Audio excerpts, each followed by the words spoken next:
August মাসে বাংলাদেশ সফরে আসার কথা ছিল ভারতীয় ক্রিকেট দলের। ওয়ানডে ও টি-20 মিলে 6টি ম্যাচ হওয়ার কথা ছিল ওই সিরিজে। তবে বেশ কিছুদিন দোটানার পর জুলাই মাসে ওই সফর স্থগিত হয়ে যায়। ফলে এশিয়া কাপের আগে প্রতিদ্বন্দ্বিতাপূর্ণ সিরিজের বাইরে থাকায় শঙ্কায় পড়ে বাংলাদেশ। তাই বিসিবি এই সময় নেদারল্যান্ডসের বিপক্ষে সিরিজ আয়োজন করে।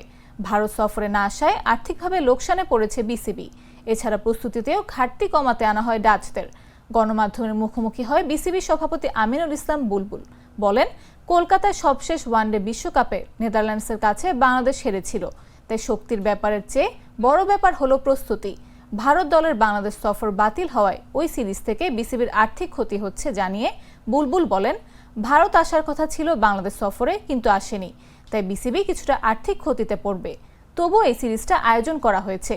শ্রীলঙ্কা ও পাকিস্তানের সঙ্গে খেলার পর সৃষ্ট গ্যাপ না রাখার লক্ষ্যে নেদারল্যান্ডসকে আনা হয়েছে বলেও জানান তিনি।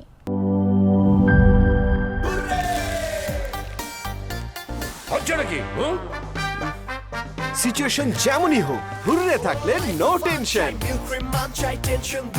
মিল্ক ক্রিম আর এক্সাইটিং ফ্রুট ফ্লেভারে তৈরি হুররে ওয়েফারের মাঞ্চি টেস্টে আপনিও বলবেন টেনশন দূরে হয়ে যাক হুররে।